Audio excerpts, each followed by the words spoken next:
The most exciting part of a vacation stay at a home rental? Easy. It's being greeted upon arrival with a rusted lockbox affixed to the underside of a stranger's condo. Yeah, you simply twist knobs, click gears, jiggle it, and then rip it off its moorings, and voila!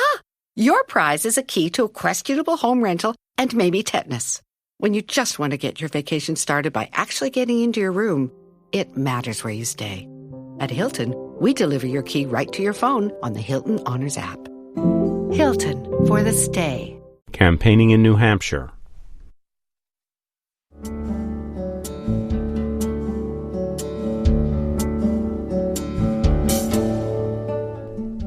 This week on Q&A, former Supreme Court Justice John Paul Stevens looks back on his 34 and a half years on the court and speaks about his new book.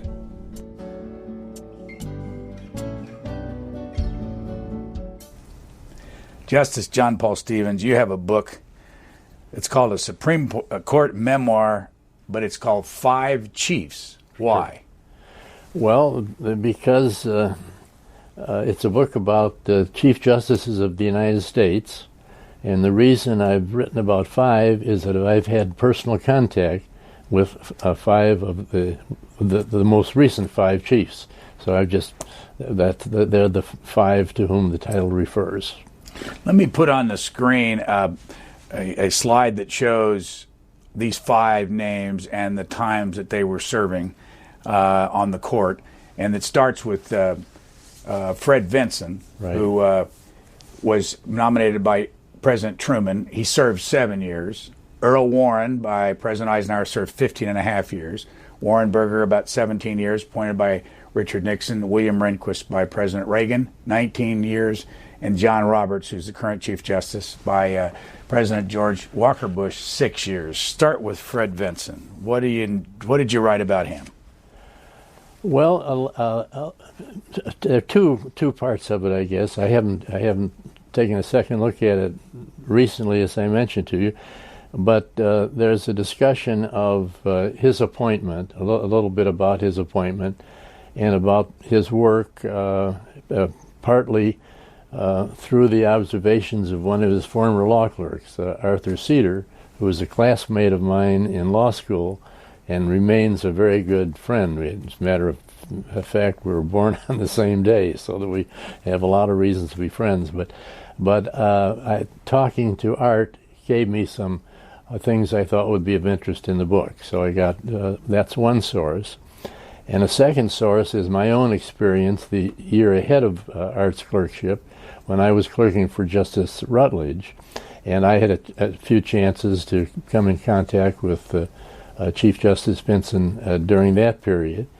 And so I've talked in the book a little bit about the things that I had personal contact with, and perhaps at a little greater length about some of the opinions he wrote, particularly in the year that I was clerking at the court. What year did you clerk at the court?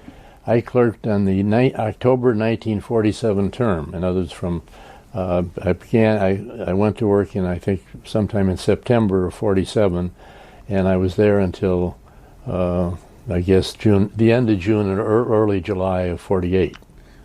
That year or so you were there, what did you take away from it? I took away a lot. That's a wonderful experience, as other former law clerks can tell you. I don't cover all this in the book, of course, but I took away some wonderful friendships with clerks in other chambers, and I learned an awful lot about the law and about the working of the Supreme Court, things that are still pretty much the same, as well as things that have changed over the years. And it was a very rewarding professional experience. How did you get that clerkship? Well, that's kind of a long story, too. Congress authorized a second clerkship for members of the court in the summer of 1947, if I remember it correctly. And Justice Rutledge decided to hire a second clerk. And he was approached by two members of the faculty at Northwestern, Willard Wirtz, who later became Secretary of Labor, and Willard Pedrick, who had clerked for Vinson when he was a Court of Appeals judge. And they were persuaded, both Vinson and Rutledge, to take advantage of the opportunity to hire a new clerk pursuant to the statute, and they persuaded them that the two Northwestern graduates would be well qualified for those positions. And the two that were qualified were my good friend Art Cedar and I, who had pretty good grades at Northwestern, and they thought that both of us were qualified. And so they, late in the spring, or I guess it was early summer of '47, they had a meeting with us in the law review office at Northwestern, and told us that they thought these two clerkships were pretty certainly available, and said they weren't sure which one should go for which job, and suggested they'd like us to make that decision. And as it turned out, the clerkship with Rutledge was available the following year, whereas the additional clerkship with Vinson was available the year after that, and was a 2-year requirement, whereas the Rutledge was just necessarily a 1-year requirement. And Art and I both felt we were ancient citizens because we had experience in the war, and were older than we thought other law graduates might have been before the war, and we're both anxious to get into professional work as soon as we could. So we both preferred the Rutledge clerkship, even though the Chief Justice clerkship sounds like it might have been a better job. So we settled it by flipping a coin, and I won the coin flip, and had the privilege of getting started with Justice Rutledge after the course. After we'd done the coin flipping and decisions, we still had to get the job, because it just was a question of what we'd apply for. But both Professor Wirtz and Professor Pedrick and other members of the faculty supported our applications, and I guess persuaded the justices that we were indeed qualified. Now, did you have Willard Wirtz in class? Yes. Yeah, he was. I took labor law from him. Your friend Art Cedar, is he still alive? Yes. Now, I got to ask, you've lived a long time. Right. 91 years? Yes, and a little more. And as maybe I already mentioned, Art and I were born on the same day. It's a very strange coincidence. What have you two done that's kept you alive all these years? Well, we've worked hard. We've exercised, and we've had good advice from our respective spouses, and we've had interesting lives and happy lives. That makes a big difference too. Where does he live now? He's in Charlottesville, Virginia, right now. Go back to Fred Vinson. What do you remember about Fred Vinson? Was he a big man? Where did he come from? How did he get on the court as Chief Justice?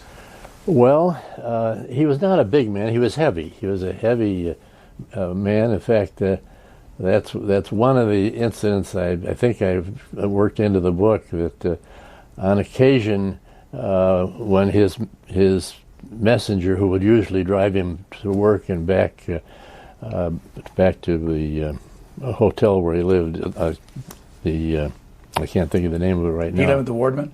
Yeah, the Wardman Park.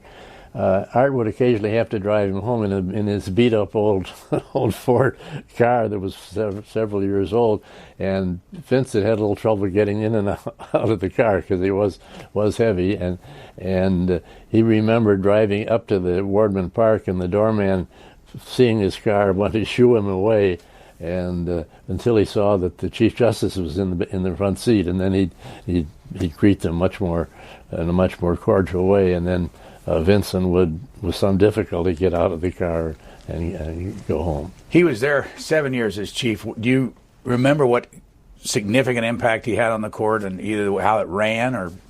Well, as far as I could tell, it ran well. There was some feeling, I think, in the year or two before I got there and before Art got there, that there was some friction within the court. Particularly, Jackson was concerned that he didn't become chief himself, and there was some feeling that there might have been some antagonism between Jackson on the one hand and Hugo Black on the other. I never actually witnessed anything like that, but there's been a lot of writing about it, and I think there's some merit to it. I mention it because there was, as I say, there was this sense there might be some personal antagonism within the court at the time, but when I got down there, I found it entirely different. I remember at a Seventh Circuit conference in sometime in around 1970 or so, Thurgood Marshall came to Chicago, and in answering questions from the audience, he was asked about possible antagonism within the court, and he said, "No, we're all perfectly good friends. There's none of that." And I remember thinking to myself, "Well, that's for public consumption, but maybe it's not true." And so when I joined the court myself in 1975, I was sort of wondering whether Thurgood's story was accurate or not, and it was dead accurate. I should have known it. I mean, Thurgood is a very honorable person. In fact, one of the most trustworthy men I ever met, and it turned out to be true. I mean, when I got down, it was the personal relationships are really excellent, and that was true during my entire tenure. What impact did Chief Justice Vinson have on Brown versus the Board of Education? Well, of course, he was the chief while the case was, during the first arguments of the case and during the early deliberations, but he died before the court was able to decide it. So it's a little difficult to know exactly what his whole role in the decisional process was. But I think he was the chief when they ordered re-argument, and they ordered the lawyers to make rather extensive arguments on historical issues. They had quite a lot of briefing about the history of the 14th Amendment and what the attitude of the sponsors of the amendment were. And so he was, and a lot of that I think was suggested by Justice Frankfurter. And so I don't know just, who had what role in that as those deliberations developed. But after Earl Warren became chief, then they had an additional argument, and that's when it was decided, and it was decided in an opinion that really had very little to do with history. I want to put on the screen some other statistics and ask you a question. When you retired from the court, I really wanted to ask you, I saw these numbers. Let's put it up there. These are the longest serving justices in history. There are 112 justices. William O. Douglas served the longest, over 36 years. Stephen Johnson Field served 12,614 days. You served 12,611 days. You were 3 days short of being the second longest serving justice in history. Did you know that? I really didn't. I know people often ask me questions about whether I was trying to set a record or anything like that. And I really didn't particularly want to be remembered for the length of my service. And I never really paid much attention to it, because that's not necessarily a testament to the quality of your service or its importance. And so I didn't, but I was interested to learn later and that I was close to Field. And I also been told or read somewhere that he really shouldn't get that many days, because for the last several months of his service, he was either sick or he wasn't able to participate in their work. So I think I may have even performed more time of active, constructive service on the court than he did. Well, people that watch the court all thought you'd outdo William O. Douglas and become the number one serving justice. Well, that would be, of course, I succeeded him, which is, and he had served much longer than I did, I think, didn't he? He's about over 700 days longer. Yeah, that's a couple of years. When did you retire from the court? Well, it was on the last, the day after the last day of not this last term, but the term before. 2010. So 2010, right. Around June or July. Right. Yeah. The next justice that you write about is Earl Warren. And before I get you to talk about him some, let's watch this is a 1952 clip of him on the Longines Whitnauer program that used to run on television, black and white. Listen to what he was the governor of California then. Listen to what he has to say about the world in 1952. I don't believe that we can continue to travel the road to insolvency by piling up a national debt year after year in time of peace. There's always a day of reckoning, and I believe that we have to do that. I believe that we can, and that we must restore integrity in government and the confidence of people in the integrity of their government. Well, he was a member of the Tea Party. Yeah, he was a Republican governor of the state of California and was appointed by General Eisenhower to be Chief Justice of the Supreme Court. What do you remember about him, and when did you first meet him? Well, my memories of him go back long before I first met him, and I really I never had the kind of informal meeting with him that I had with the others that I mentioned. My first personal contact with him was the day I presented an oral argument to the Supreme Court, which I still remember vividly, because even though I had witnessed a lot of arguments as a law clerk and as a practicing lawyer over the years, when I got up to argue this case involving the Robinson-Patman Act issue that nobody would care about today, there he was. He's much closer than you appear to me now. I had the feeling that there he was right in front of me, and I have this vivid memory of being that close to the Chief Justice of the United States, which is an experience you don't forget. And as a matter of fact, I think I may have mentioned this in the book. I've talked about this with John Roberts and with Ruth Ginsburg and with Elena Kagan.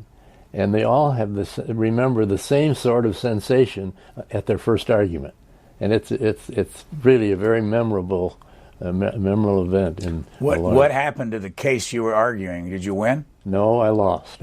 I lost, and it's not an earth-shaking case, but they did decide a question of statutory construction under the cost justification defense under the Robinson-Patman Act. Now, you served 34 some years on the court. What's it been like for you since you left? And why did you write the book? Well, it's kind of a story that sort of grew by itself. When I left the court, I was invited to attend a fairly large number of informal sessions where I talked to smaller groups like the Rotary and groups in Arlington and elsewhere. And I was repeatedly asked, one of the questions that I always got was that you've served with three Chief Justices, tell us a little bit about how they were alike and how they differed. And it just stuck with me that people seem to be interested in the possible differences between different chiefs.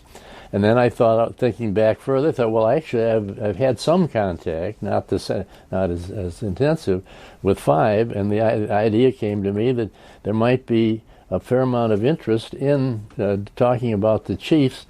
And in fact, I remember talking to John Roberts about the same time and saying to him that I thought the public did not have a full understanding of all the work the chief does. He has a fair number of additional responsibilities, and I thought it might be of interest to tell a little bit about some of the things the chief does that are different from what the other members of the court do.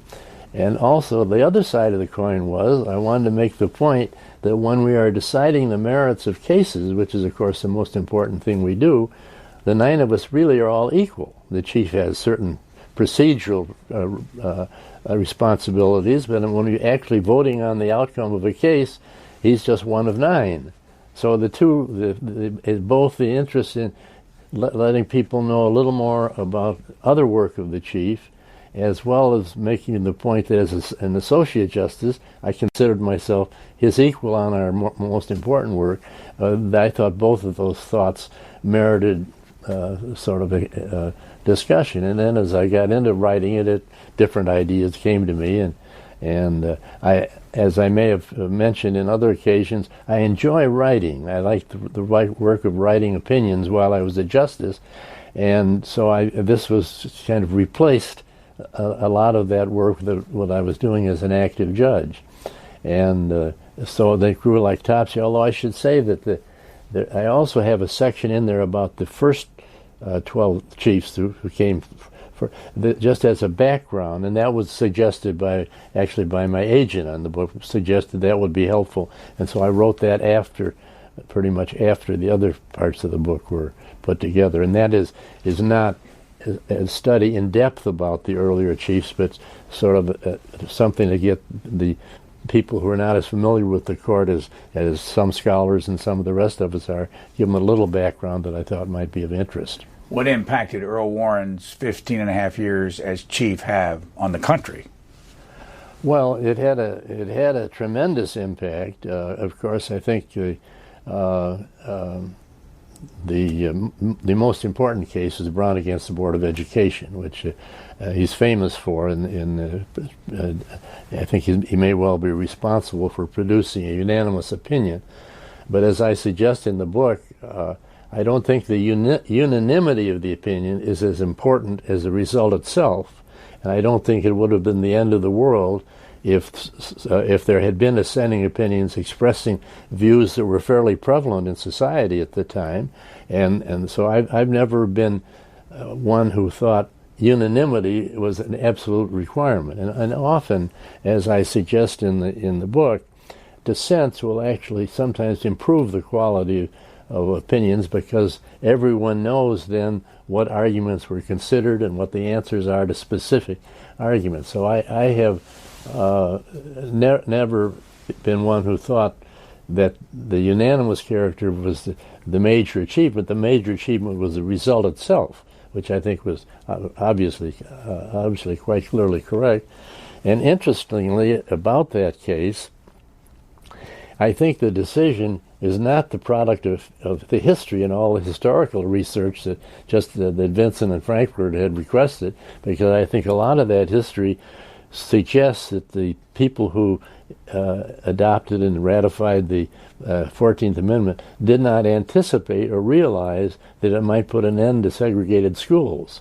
I think the principle adopted required that result, but I'm not sure as a matter of original intent, if you look at that term, this is a case in which there's the actual intent of the draftsman is the same as the result that they produced. You were appointed in '75 by Gerald Ford. Yes. You served under Warren Burger. Yes. Well, that's one of the points of the book. I know. Yeah, I'm sorry. I made the mistake. You don't serve under anybody. That's exactly right. Let me go to the clip of Warren Burger. Everybody says that, and it's perfectly okay. Served with him. Yeah. But let me show we did an interview. As a matter of fact, you talk about when he was chairman of the Bicentennial Commission on the Constitution, and we did an interview with him during that time. Here's a little clip so people who have not seen Warren Burger can see what he looks like. We have, give or take, 1,500 in the federal judiciary, including magistrates and bankruptcy judges. There are very nearly 1,000 life tenure Article III judges now. Now, they are there because we need them, and we need more. Congress is constantly expanding federal jurisdiction, but we have to have more machinery to take care of it. What was it like serving with Chief Justice Warren Burger? Well, there are, of course, all sorts of aspects of it. He's a very likable man, and he was judged by others sometimes as being a little pompous and more regal than he might have been, but he was a good presiding officer. He was a very gracious public appeal. He handled public affairs very well. And the internal deliberations of the court, I think he was less competent than either of his two successors, to be frank with you. He did many fine things, but I don't think he handled the conferences as well as either Bill Rehnquist or John Roberts did, and I don't think he was as accurate in the assignment of opinions as he might have been. I think at times he assigned opinions to members of the court who didn't actually have the votes of four other colleagues on every issue in the case. So he was less than perfect on his work as a presiding officer in conference. But I think he was an excellent presiding officer in the public proceedings. I think he was very fair to both sides, and when there was a necessity for more time to make arguments, he would frequently allow a little extra time in arguing. The part of the court that the public knows very little about is the conference. Right. Where is the conference room, and who's in there when you're discussing a case? The conference room is just east of the courtroom, across the hall and back in the back of the building. And the people in the conference room during the conference are the 9 members of the court and no one else. And in fact, whenever it's necessary for somebody to send a message into the court, they'll knock on the door, and the junior justice has the responsibility of getting up and answering the door. And Tom Clark used to say that he's the highest paid doorman in the country. That's one of your qualifications when you get there. And as I don't remember I put this in the book, but I remember my first, either my first or second conference, I was paying very close attention to the discussion as I remember it, and I failed to hear the knock on the door. And Billy Brennan on my left and Bill Rehnquist on my right both got up and answered the door. And it made me feel like I was about 2 feet high. And I learned from that one of the most important jobs of the junior justice is to remember that you're a doorman. One of the things you do discuss in your book is the difference being in a conference run by Warren Burger or Bill Rehnquist or John Roberts. Correct. Can you explain the differences and how Warren Burger changed what happened in the court about how you participate? Well, the change that I think he's responsible for, but I can't testify from personal knowledge or actual, but I'm quite sure that the change was the change in the order of voting that he made. That when I was a law clerk under Wiley Rutledge, he would talk about what happened in conference with his law clerks afterwards, and he explained that the case would be discussed with the Chief Justice describing the case, and then the justices talking about the case in order of seniority, explaining their general views of the case and so forth until they went to the end of the line. But then the voting began with the junior justice and was followed in reverse order. And I know that was the practice when Rutledge was on the court. When I was a law clerk, he showed us his notes about how it did, and he was the second to vote. Burton was the most junior justice. And when I got there, I was surprised to find that the chief not only discussed the case but also voted, and that's what happened. The order of voting was in order of seniority. And I can remember talking to Bill Rehnquist from time to time, because he was the second junior. The two of us sat next to one another, and we both exchanged the view that we preferred the earlier practice because it gave the junior justice, we felt it would give the junior justice a better opportunity to persuade our seniors if they had not committed themselves to a particular position.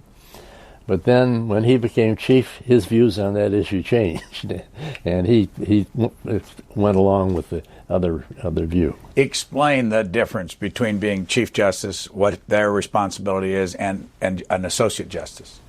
Well, the chief has the responsibility. He doesn't have to do it. He could just vote right away. But he states the case and what he thinks the controlling issues that need to be decided are before he explains how he would vote. So part of his role is he's setting forth the basis for the further discussion. And as I think I say in the book, but it's my memory in any event, Warren Burger was not as articulate and as skillful in setting forth the issues in a concise and unbiased manner as either of his successors were. And often when Warren was the chief, either Bill Brennan or sometimes Potter Stewart, who was particularly articulate, Potter Stewart was a really brilliant lawyer, would state the case all over again. And he would state the issues in a more neutral fashion, and then the discussion would proceed. But as I say, that's one of the things in which I think Burger was less skillful than some of the others. And I don't mean to suggest here that he wasn't a good lawyer. Warren Burger was a very good lawyer, had argued cases in the court, and had been the head of one of the divisions of the Department of Justice after Eisenhower was elected. You say in your book about Warren Burger that although he upheld the constitutionality of the death penalty, that he personally was against it? Definitely, yeah. And so who was the other? Harry Blackmun, the same way. There's no doubt about it. On many occasions, I heard him, in effect, say, this is not what I think ought to be the case, but it's a matter for the democratic process to decide. And he thought the role of the judge was obviously not to put forward his own views, but rather to follow what he thought. Did he ever say that publicly? I would assume he had, but I don't know. How often have you found that a justice will rule one way or write his opinion one way or join an opinion when he or she disagrees? Oh, very personally? Often. That's true of every member of the court on one or more issues. Can you give us an example of when you did that? It happened many, many times, but I just don't have one at the top of my head right now. But, well, let's go on to. I'll tell you one. Sure, the California, the case involving the enforcement of the federal narcotics laws against users of medical marijuana in California who wanted to grow it on their own premises. The question is whether, under the Commerce Clause, the federal government had the power to enforce that statute. And I thought it was quite clear, as a matter of power, the federal government could do just what it was thoughting to do. But I thought it was very unwise policy, and so that there's a clear mismatch between my policy views and my views of what the law was. You also mentioned in your book that you and David Souter had an agreement that he would tell you when it was time for you to quit. That's exactly right, and I think I may explain in the book. I'd had the same agreement with John Hastings on the Seventh Circuit, who was an excellent chief judge there, that he had asked me to let him know if I thought he was not delivering the same quality work as he had in the past. He, by the way, was also a man who wrote out the first drafts of his own opinions. And I remembered that when I went on the court, and when David came, I asked David if he would tip me off, because it's something I think every judge gets on in years realizes you have to appreciate the views of others on that issue. You're not the best judge of your own talent. Did he ever tip you off? No, he never did, but that's because that's one of the things that maybe triggered my retirement. He left before I did, so I didn't have his protection anymore. So I figured that was a serious breach of contract on his part to resign before I did. You say that you sent a letter down to the White House in advance telling them that you were going to retire. Yes. How much time did you give them? I don't remember. It's all a public matter, I think. I didn't announce that letter at the same time I sent it. I think that I don't remember, but yeah. I just wondered what. I think sometime in June. What triggered it, though? When did you remember the moment you said, "That's it, I'm getting out"? Well, it was actually a process, and I was asked this in another interview recently, and I think I misspoke about the details, but I began thinking of it more seriously as the years went by, and I think for I don't know how many years, but I think on On more than one occasion, I may have mentioned to my law clerks that I should be giving thought to that, and what did they have any suggestions, and they were very vociferous in trying persuading me that I should stay whenever I did raise it. And then I became, I guess maybe it was the year David retired, but the year before I did retire, I decided just to hire one law clerk. And that was publicly known, and so I was obviously seriously considering at that time that I would not, that would be my last year. But when I did that, three of my then law clerks, 3 out of the 4 of them told me that if I changed my mind, they'd work for me in the following year. So I wasn't as though I'd made an irreversible decision. But obviously I was thinking seriously about it. And then the event that really sealed the decision for me was when I didn't have to, but when I decided to announce my oral dissent in the Citizens United case. For some reason, I had trouble making the oral announcement. I stumbled with some of the presentation, which I felt was unusual. I had thought was reasonably articulate over the years before, and I became conscious that I didn't do a very good job on that particular occasion. And I decided then, I think I may have mentioned it to Steve Breyer that very day, that maybe I have to give a little thought to putting this to changing my career. You still have an office in the court? I do.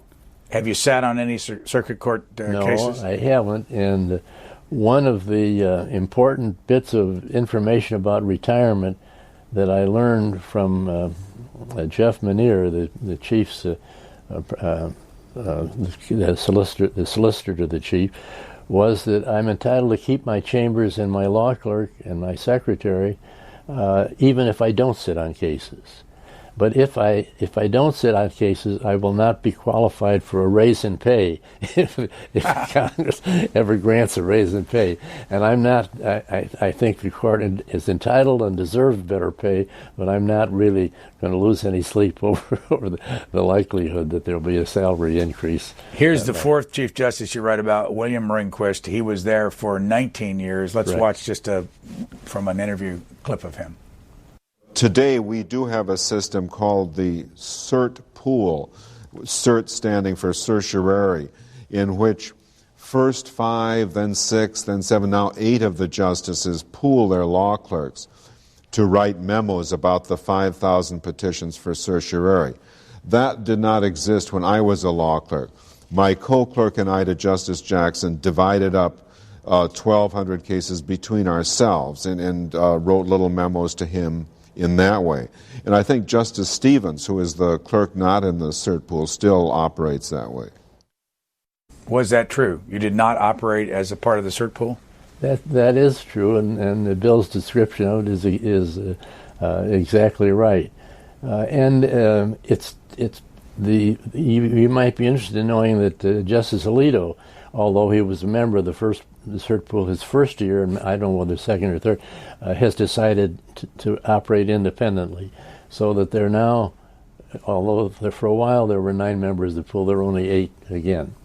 That was recorded some years ago, and there were 5,000 cases presented every year. Now there are 9,000. Is that the number? I think Chief Justice Roberts says there's something like 9,000. But have you changed your mind at all about how the cases are decided? I know that you talk in the book about the fact that there used to be a lot more cases argued, and I think it was Justice Berger that reduced the time to 30 minutes on each side. I think that's right. That's right. Because there used to be longer oral arguments, and you suggest in here that they ought to go back to longer oral arguments.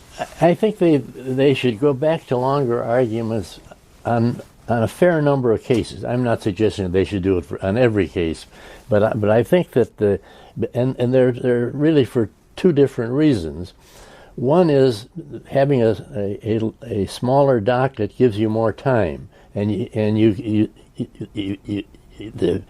time available for an argument is 4 hours in each argument day. It used to be 2 hours in the morning, 2 hours in the afternoon. And now they very rarely sit in the afternoon, and so they have the time available for them. And the second change is that particularly in cases with multiple issues that are rather divisive, there's an awful lot of time taken up with questioning. And I think that more time is taken up in questioning these days than it was when I first joined the court or when I was a law clerk.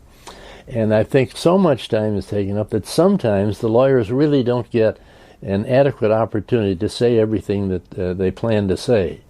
And so I think that it would be, in those cases, more time would be more fair to the lawyers and more helpful to the court, and also that if the whole process would be approved. I don't think they have to do it in every case. What about Chief Justice Rehnquist? What do you most remember about him? Oh, well, there's many, many things that I remember about him. In fact, having watched the Redskins on this Sunday, I would think I would have won $2 from him. You bet every game? We bet on virtually every game. And it was actually $1. We normally made $1 bet. It was very serious. Who won the most? Bill won a good deal more than I think I tended to let my interest and my desire about who should win influence my vote more than it should have. What impact did he have on the running of the court? Well, he was a more efficient presiding officer, both in the conferences and in open court as well. I think perhaps he may have been too efficient in open court. He's very, very firm on when the red light goes on, the argument's over. And I think there are times when he might have been wise to give a little more time. But on the whole, he did an excellent job. He was totally impartial. He treated all litigants exactly alike, and they all had to watch the lights. Well, you mentioned, when you're talking about that, a man that everybody knows on this network, a former Senator Arlen Specter. Yes. And that he tried to get a couple of words in edgewise when he was in front of the court? Yes, he was arguing a case, just as representing a client. I can't remember the details of the case right now, and wanted to continue argument, but his time was up, and the chief insisted that the argument was over, and I think Senator Specter had never forgiven him for that. Well, not only does he appear not to have forgiven him, but he also introduced legislation to try to force the court to go on television. That's right. He believes very firmly that the court should go on television. What was your reaction to that resolution that he was trying to get passed? Well, that's a difficult issue. It is not one I discuss in the book. On the one hand, the televising the court would be good for the court and for the country, because I think people would realize that the justices are very thorough in their preparation for arguments and their understanding of the cases. They ask intelligent questions, and people, I think, are generally favorably impressed when they see the court at work. And so that's a very strong plus, and that's really, I think, what Senator Specter's primarily interested in. But the other side of the coin is that television often has unexpected and unintended consequences. And you're never 100% sure that it might not cause a change in the procedure that would have an adverse effect on it. You mentioned football a little earlier. I remember going to a game, sitting in the stands, and all of a sudden the players are standing around for a minute or two. Why are they? Then you realize it's a commercial. The television has got their commercials in, so that it causes changes. And the televising of legislative proceedings, I think, has sometimes had an adverse effect on the quality of what goes on. So you're never 100% sure what the consequences of televising would be. And I think the members of the court, I think most of them feel more strongly than I do or I did, but I think they are very concerned that the televising might have an unforeseen adverse impact where both lawyers and an occasional justice might behave differently than he would if he was not being televised. What is your guess as to what will happen over the years with television? Because, for instance, just yesterday when we're recording this, the Pennsylvania State Supreme Court made a big, and they had a public meeting where they went on television for the first time, and now all their proceedings are on television. Well, I think Florida Supreme Court was one of the first to do that too, and I think basically the experience has not been adverse. In fact, they have a library, I think, in which lawyers can go look at prior arguments and learn a little bit more about the best way to proceed. So from what I understand, I don't think that to the extent it's been used in state courts, it has had the adverse effect that we consider. But I think one reason for that is that it's not the most popular program in the world. I don't think there's a tremendous audience for the everyday argument of every state Supreme Court decision that is argued. Whereas I think the audience would probably, at least in some cases, be larger if arguments of the United States Supreme Court. Think it'll ever go on television? Well, ever is a long word, but I wouldn't hold my breath, that's for sure. In the book, you talk about the fact that Chief Justice Rehnquist had the 4 gold stripes on his help me out here. On his robe. On his robe. Right. What did you think of that idea? And did you ever tell him what you thought of that idea? Well, I'm not 100% sure, to tell you the truth. He did, at one time, before he had his own robes decorated with the stripes, he did make a suggestion to all of us in an informal gathering that he thought that the robes that some foreign dignitaries had worn were very impressive, and we ought to give thought to it. And I think I remember this again. This is not in the book, but and perhaps I shouldn't even be saying it publicly. But I think I remember Sandra O'Connor saying that his suggestion reminded her of President Nixon's suggestion that he should have the military personnel at the White House have white uniforms. And she thought it was a very bad idea, and she also thought it would be a bad idea for the court to depart from the very conservative black robes that we've always followed. And I don't think the chief needs a special form of dress to identify himself in the courtroom. What would be the legalisms of that? Could you have put 4 stripes on your robe if you wanted to? I assume I could. I don't know. Could the other justices have prevented the chief from putting 4 stripes on his robe? That's an interesting question. I don't think so. I don't know. I suppose if we had felt strongly enough about it and as a majority asked him not to do it, he probably would have respected. But that's the kind of thing that each member of the court pretty much respects the judgment of the member who may be doing it, I think. Who assigns him something as simple as an office? How do you get to choose your office? Well, it's a little bit like asking who decided he's going to be chief. A lot of these things just happened, and they've never been changed. It's been part of the practice and the tradition throughout the court. The first chief, I guess, was designated chief by President Washington, and that's been followed. But I don't think there's any law that would prevent the members of the Supreme Court from treating that office as other state appellate courts do, where they either rotate the chief one year after another, or they choose him by lot or something like that, so that I don't think there's a statute or a provision in the Constitution of which I'm aware that specifies that the president shall nominate the chief. But he's always done it. We've always been happy with it, and so nobody's even thought about it, as far as I know. So, in your 34 years plus over there, how many different offices were you in?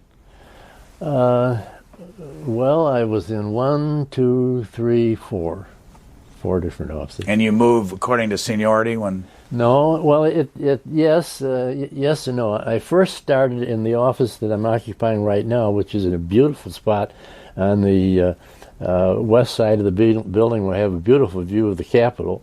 It is the office that was, as I understand it, was originally thought to be assigned to the retired Chief Justice, and Warren Burger did use it when he retired, but there was no retired Chief Justice when I joined the court, and Bill Douglas wanted to keep his chambers, and I didn't want to make an issue out of it, so I first moved into the location at the front of the court, and then I was able to leave that office and move halfway down the hall when Tom Clark died. He had chambers in the side of the court, and I went to his chambers for 2 or 3 years. And then when Potter Stewart retired, I moved into his chambers on the corner, which is a beautiful office. And I stayed there until they did the serious redecoration 3 or 4 years ago, in which all sorts of changes in the court were made. And when the justice's chambers remodeled, the justice had to take temporary quarters elsewhere. And when they remodeled my chambers, I moved into Justice O'Connor's chambers, and I liked them, so I just stayed there. And then I was there until I retired. I counted, I did it quickly before we started here, that you've served with 19 of the 112 justices. Is that right? Over the years. Yeah, and I guess, I don't know that this is a kind of question you want to answer, but who over those years were you the closest to, personally? You know, it's interesting. I should have an answer to that question, and I've been thinking about it lately. I was very fond of Byron White. I was fond of all of them. But then I said, you know, I felt very strongly about Lewis Powell and Potter Stewart and Billy Brennan and Thurgood Marshall. They're all very, very good. Harry Black. We were all friends, and I think I was a genuine friend of Cassandra the same way, and David when he came on. And it's really difficult to elevate one over the other. Well, you talk about sitting on the bench next to, as you say, Nino, right. Antonin Scalia, and there was one point where, I don't know whether I can get my notes or not, where, yeah, here it is, where he leaned over to you in the middle of an argument and said, "Must be dumb defendant day." Dumb defendant day. How often did you whisper those to each other? Well, not that particular phrase, but Nino is a delightful guy. He's has a wonderful sense of humor, and you know he's very, very brilliant. So he comes up with things on very short notice. And there were more than one occasion when I was very happy to be a beneficiary of one or more of his remarks. I can't overstate how clever a person he is. Here's your fifth Chief Justice, John Roberts. Justice Brandeis once said he could do the 12 months worth of work at the court in 10 months, but he couldn't do it in 12 months. It's good that we get something of a break from each other. We have work that we continue to do. We continue to pour through those 9,000 petitions that come in. You can't put those off till the fall. You have to keep up with those. We get emergency matters from time to time, but we do get out of Washington. The workload is significantly reduced. Get to spend a little more time with my family than was the case is always the case during the sitting. You said about Bill Rehnquist that he said, "Call me Bill," but you didn't. They would call him Chief? We called him Chief. We really did, yeah. What's the relationship? I mean, you're considerably older than John Roberts. What happens when a young man like that comes into the court? I called him Chief. I still feel, if I see him today, I feel more comfortable calling him Chief than John. It wouldn't bother him in the slightest if I called him John, because we're good friends. But it's just one of those traditions and part of the court that sticks with me. What's been his impact on the court? How has he affected the operation itself? Well, he's continued to do a very fine job in handling the conferences. He's an excellent presiding officer.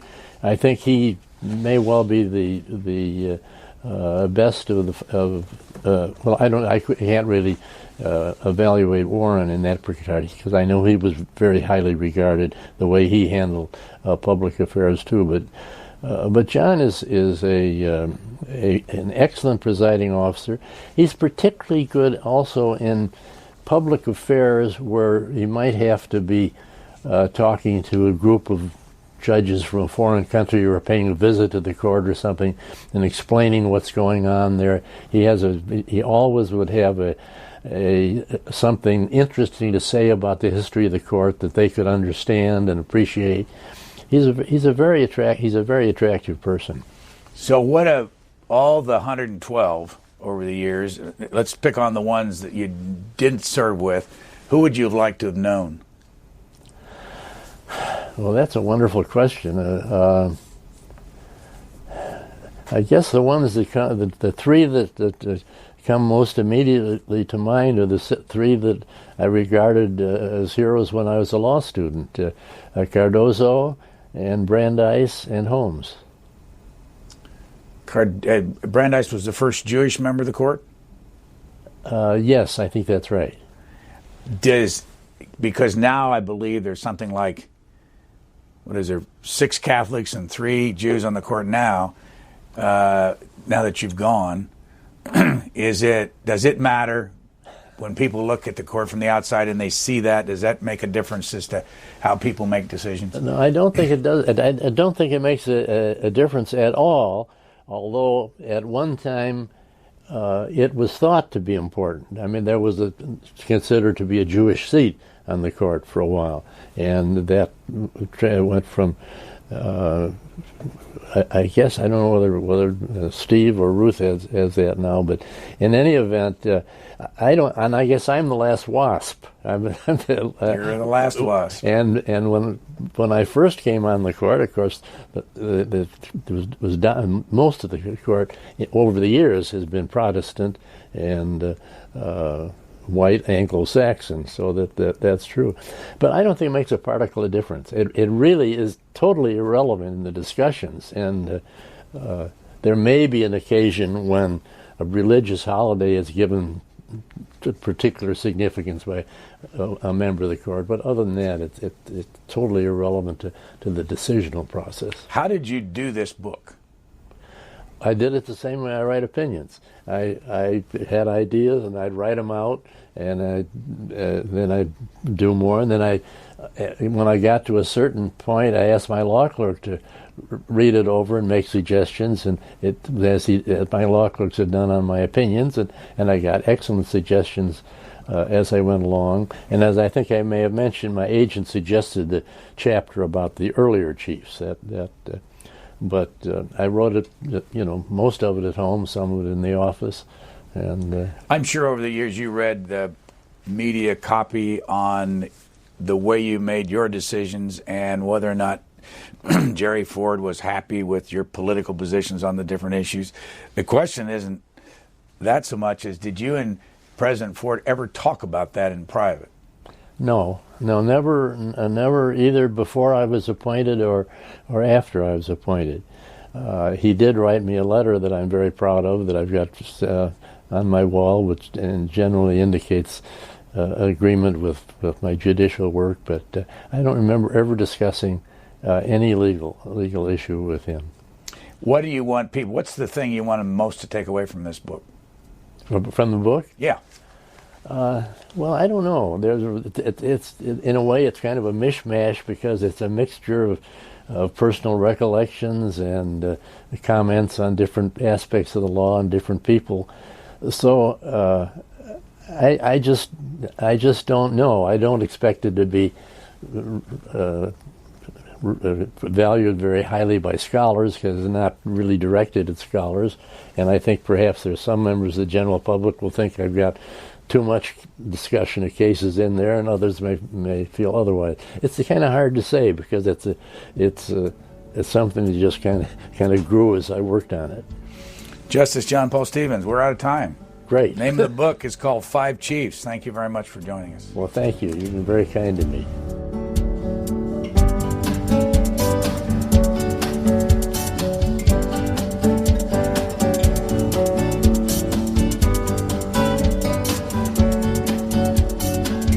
For a DVD copy of this program, call 1-877-662-7726. For free transcripts or to give us your comments about this program, visit us at qna.org.